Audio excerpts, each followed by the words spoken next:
como ela foi construída, por quem, a ordenança, a trajetória dessa arca, um objeto considerado sagrado para o povo judeu, que efetuava muitos milagres e maravilhas. Fique atento à palavra, irmãos, ela só faz efeito na nossa vida quando a gente entende ela. Se a gente não entender a palavra e prestar bastante atenção naquilo que Deus está nos orientando, ela não faz efeito. Vimos que quando o sacerdote levita jogou a arca no ombro, puseram o pé na água do Jordão, o Jordão parou. Depois a arca foi tomada pelos filisteus, passou 7 meses na terra dos filisteus, e não aguentando a pressão e a opressão que a arca causara na terra dos filisteus, eles devolveram a arca para Israel. E quando a arca chegou numa cidade chamada Bet-Semes, como nós vimos, os moradores de Bet-Semes ofereceram aquelas vacas que vinham trazendo a arca numa carroça, cortaram a carroça e fizeram madeira, fizeram um altar, mataram as vacas e ofereceram em sacrifício a Deus. Pegaram os objetos de ouro, sabe-se lá o que fizeram, né? Com esses objetos de ouro que os filisteus mandaram para reparar o sacrifício pelo pecado que eles tinham causado em tomar a arca de Deus. E aí eles cometeram a impureza, vacilaram, abriram a arca para olhar o que tinha dentro. Foi um erro. Ao abrir a arca para olhar o que tinha dentro, a Escritura nos diz que morreram 50.070 homens.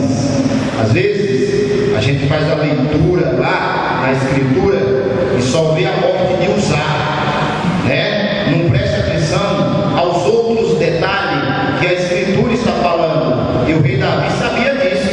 A Escritura diz que foi um estrago que foi feito. Imagine aí, 50.070 homens morreram. E aí diz que foi a ira de Deus. E eu venho tentando desconstruir isso, mostrando para os amados que essa qualidade de ira, ela não faz parte de um atributo divino. Que Deus, ele é imutável, anda se irando.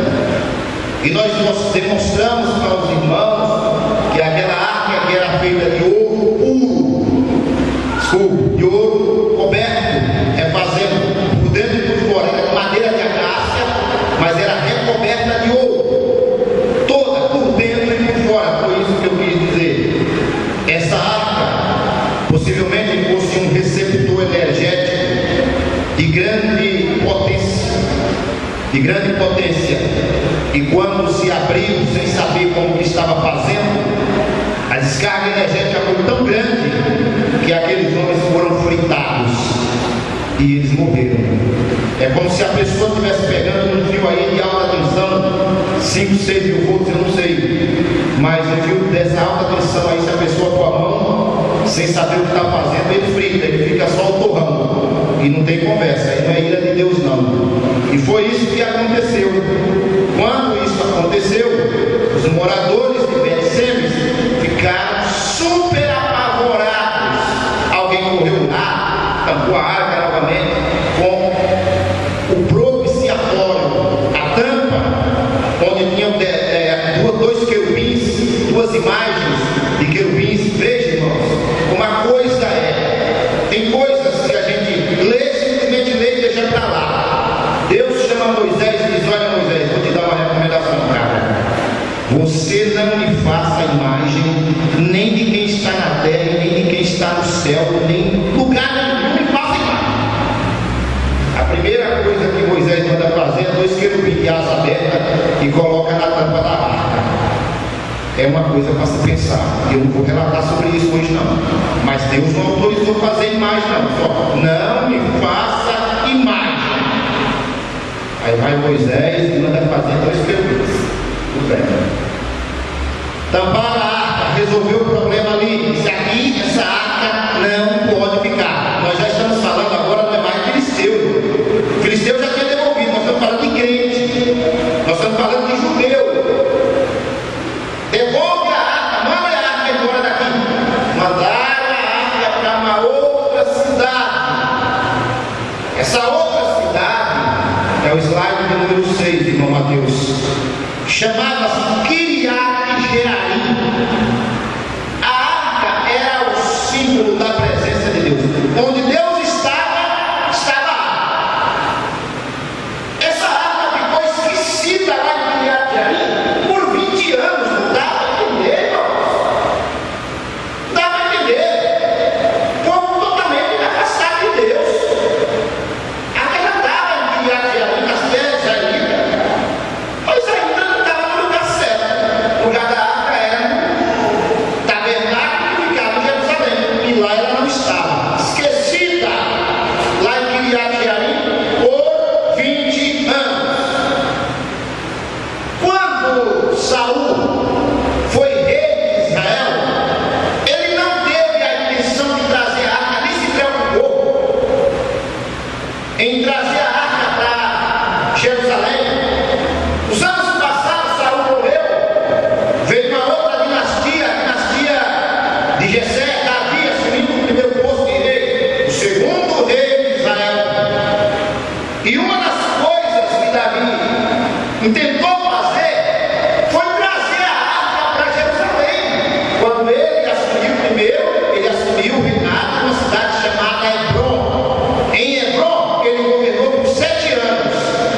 E depois ele transferiu a sede do reinado, do seu reinado, de Hebrom para Jerusalém. Em Jerusalém ele governou por mais ou menos 33 anos. E quando ele assumiu em Jerusalém, ele disse: nós temos que trazer a arca de Deus para o seu lugar. Foi isso que ele quis fazer. Onde está a arca? Se informou. Era um pensamento bom, trazer a arca de Deus. Era um pensamento bom ou ruim? A arca é o símbolo da presença de Deus.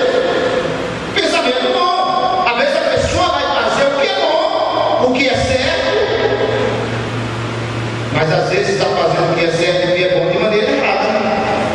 Davi tentou trazer a arca. Vamos buscar a arca. Vamos ver essa trajetória de Davi intentando trazer a arca de Deus para Jerusalém.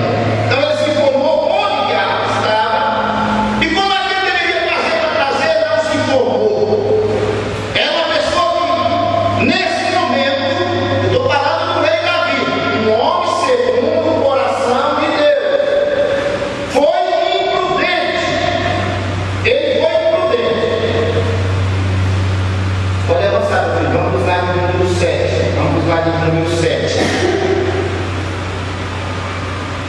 Então Davi, aí você pode dar uma parada. Entenda trazer a arca. Coisa boa, irmão. Trazer a presença de Deus no meio da gente. Irmão, onde Deus está, é sinal de bênção, de vitória, de alegria, de prazer, de adoração. Davi estava certo. Então Davi, entenda trazer a arca. Está lá em 1 Crônicas, capítulo 13. O que é que ele faz? Uma reunião coletiva com todo Israel para trazer a arca para Jerusalém. Ele convoca todo o povo, uma reunião coletiva, todo mundo. Vamos trazer a arca. O povo gritou: vamos trazer a arca. A gente precisa da arca aqui. Davi está certo. Vamos buscar a arca. Avança. Aí eu coloquei aqui no pensamento. Agora, desde quando o povo sabia como lidar com a arca do conselho do Senhor? Ó, Davi quer trazer a arca e ele chama todo o povo, todo mundo. Não tem unidade que diz cada cabeça que você pensa. Todo mundo trazer a arca. Agora eu pergunto: desde quando o povo sabia como é que trazer a arca?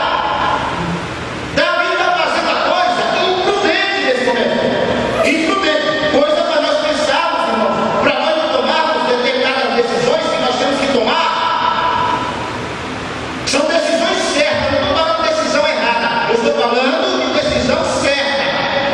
Tomar a decisão certa, só que de maneira errada.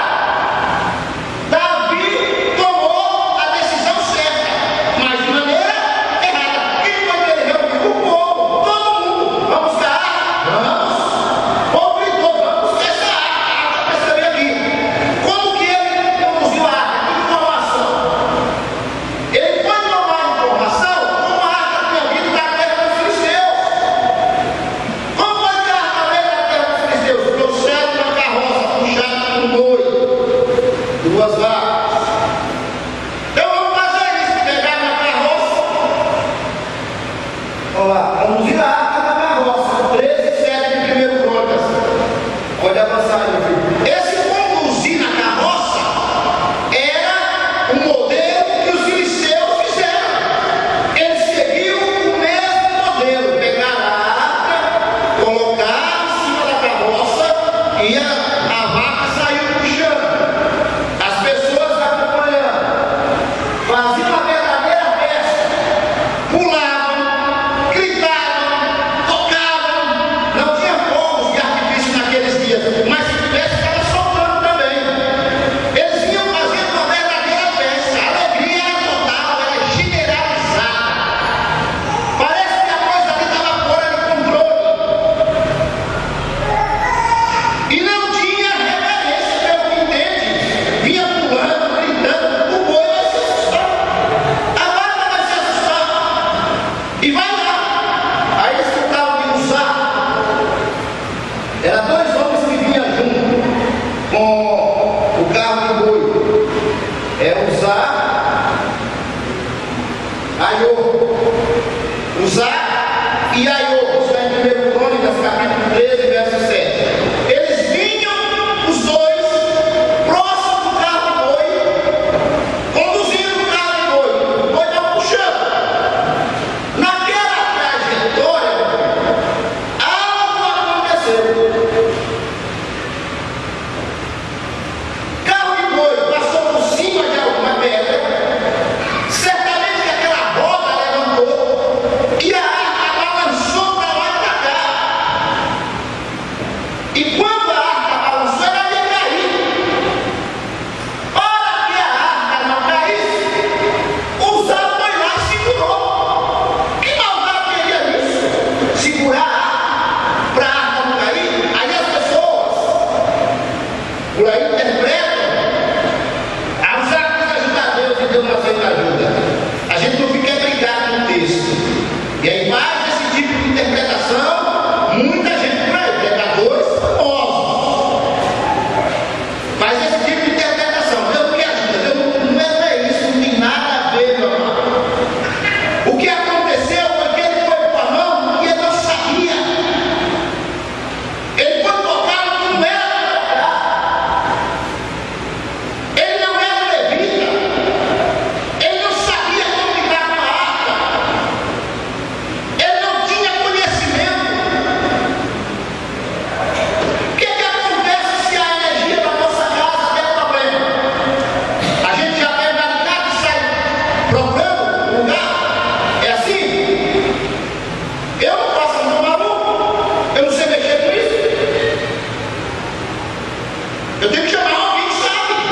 Alguém que entende do negócio, do assunto. E esse alguém vai solucionar o problema. Ele sabe como conduzir, como fazer.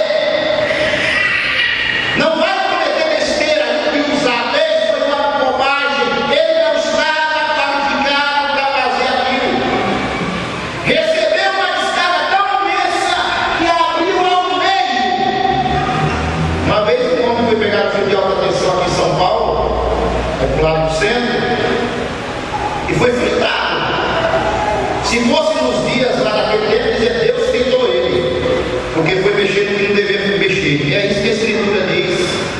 Deus se irou com tanta raiva, porque coisa não tem mão, você conversa. E você conversa. Então, se Deus ficou com raiva do mundo, que pôs a mão na arca, imagine eu e você. Se o Deus que a gente serve, ele fica com raiva de alguém só porque põe a mão na arca, imagine os pecados que a gente tem, o que ele fazia.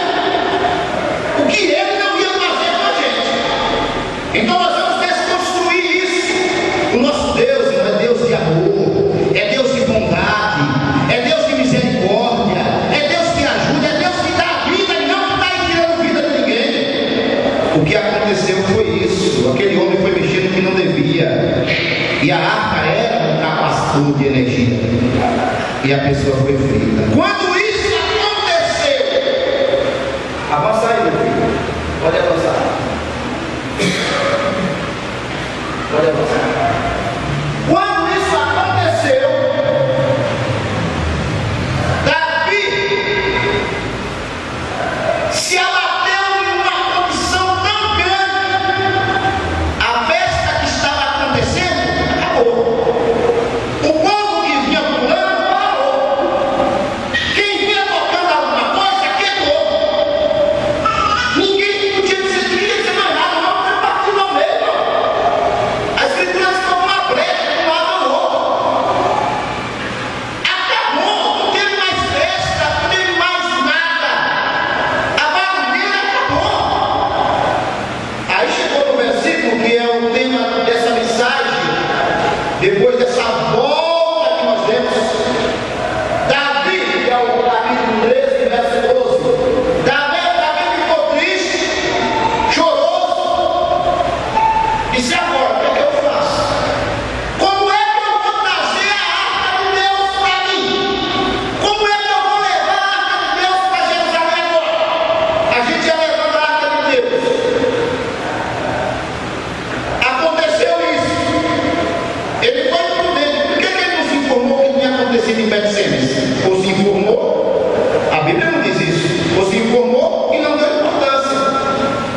Davi convocou novamente todo o povo. Novamente ele convoca todo o povo para trazer a arca. Convoca todo o povo para trazer a arca de Deus. Capítulo 15 de 1 Crônicas, verso 3. O que significa isso? O povo, uma igreja, para ela prosperar, um povo para prosperar, eles precisam estar unidos em amor, em santidade, em comunhão, em fraternidade, em bondade e desejo de receber a presença de Deus na sua vida. Se não tiver isso, meu amigo, se não tiver isso, meu irmão, não tem poder, não tem presença de Deus.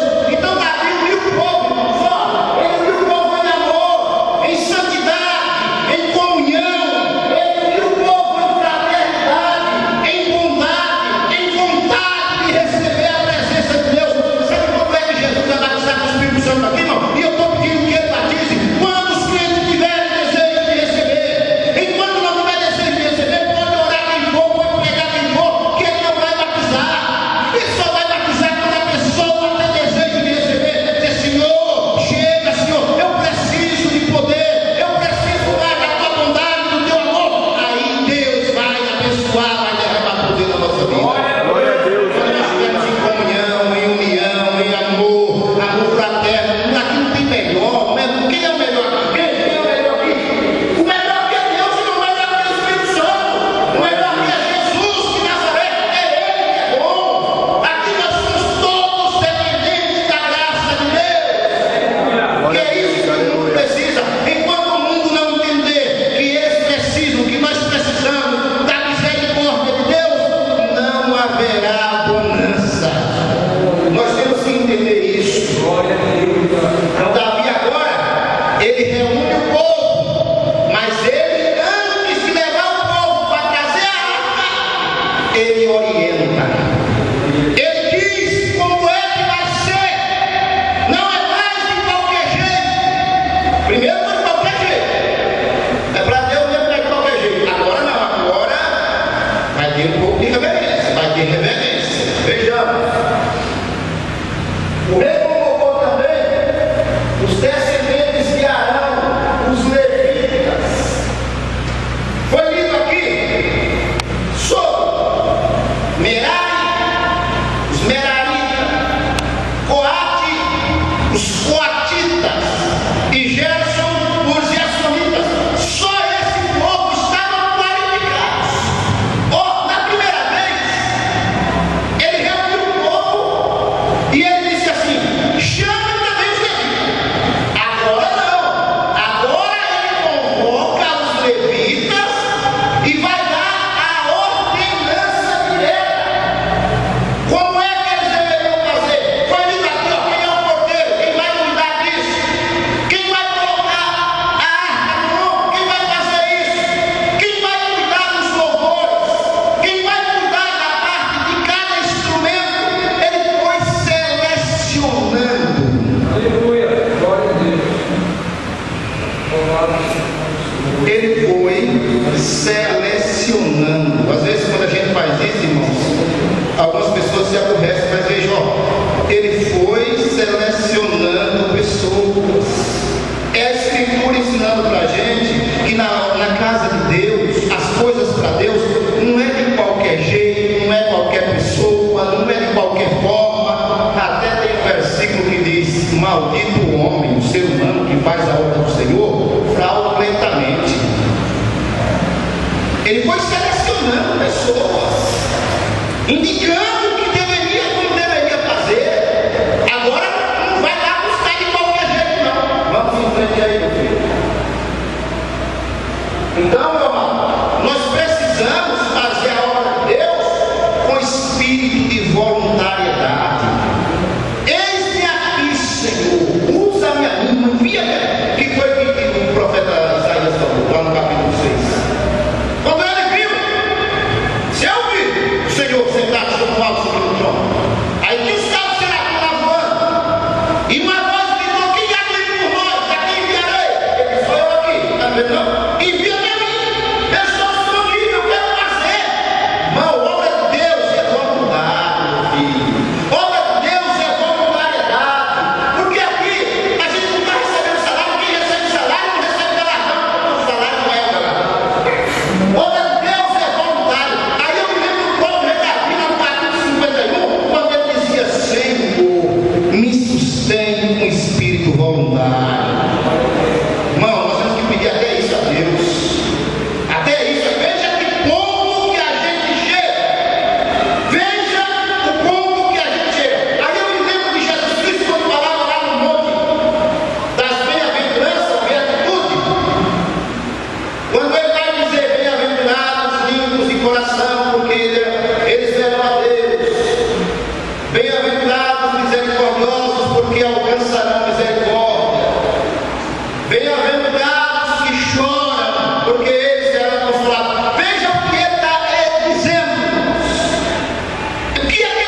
não dá ordenança. Agora ele seleciona músico, ele seleciona música. No texto que nós lemos, foi escolhido um tal de Kenanias para ensinar o povo a cantar. É ele que sabe, é ele que vai ensinar. Por que a gente precisa de alguém que esteja na frente das irmãs, dos jovens, da igreja, alguém que sai da região, alguém? Por quê? Porque a pessoa que sabe, foi ela que foi escolhida, foi ela que foi selecionada, foi ela que foi estudada, foi ela que foi se qualificar para ensinar as coisas de Deus. Então Davi agora está fazendo corretamente. Na primeira tentativa de trazer a arca, não consultaram quem sabia como deveria proceder para trazer a arca. Davi diz: nós infelizmente não consultamos como proceder corretamente. Nós não consultamos. Queriam fazer a coisa certa, mas de maneira errada. E aí é onde está o problema, ou os problemas. Nós temos que fazer o que é certo, mas de maneira certa. Avança aí, meu filho. Quem é que deveria trazer a arca? Os levitas carregam a arca nos ombros, tudo de acordo com Moisés tinha determinado. Esquece agora o carro de boi, esquece as vacas que puxam o carro de boi. Não, quem inventou esse negócio de trazer a arca com carro de boi foram os filisteus, que não sabiam como lidar com a arca. Como foi que Moisés mandou pegar 4 sacerdotes, um médico de cada lado, põe no ombro, para conduzir a arca do Senhor. Não é através de carro de boi, não é puxando de qualquer jeito. Coisa de Deus, irmãos, é coisa sagrada. O que eles estavam fazendo era uma profanação. Esse templo, aqui no Brasil, feito para adorar a Deus, é sagrado. Esse altar, esse púlpito, esses objetos que tem aqui na casa de Deus, são objetos sagrados, são objetos que merecem reverência. Essa reverência não é no sentido de adoração, não. Tudo que tem aqui foi feito para uso exclusivo da obra de Deus. Agora eu falei, a tua vida, a minha vida, a nossa vida deve ser sagrada. Você foi criada para louvor da glória de Deus. Então nessa noite eu alerto você, a sua boca é para louvar a Deus, a tua boca é para glorificar a Deus. Não é para falar palavra torpe, não é para falar palavra ociosa, é para cantar para Jesus Cristo. Não é para cantar nada que diz respeito às coisas divinas, mas é para louvor da obra de Deus. Glória a Deus. Ouça a palavra de Deus. Essa palavra é para mim, é para você, é para nós. Se nós atentarmos como atentou o rei Davi na segunda tentativa de trazer a arca, eu tenho certeza que nós seremos bem-aventurados. Nós seremos bem-aventurados e nós vamos alcançar aquilo que nós intentarmos fazer. Veja aí. Glória a Deus. Chefe dos levitas deveriam cantar melodias alegres. Veja, não era melodia triste, não era melodia de tristeza, de velório, não era qualquer tipo de melodia, era melodia de alegria, que alegrasse a alma. Não era para movimentar o corpo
o determinado para a dispensação gentílica, o arrebatamento da igreja vai acontecer. E se você estiver preparado, você vai. Se não tiver, você fica com tua tristeza.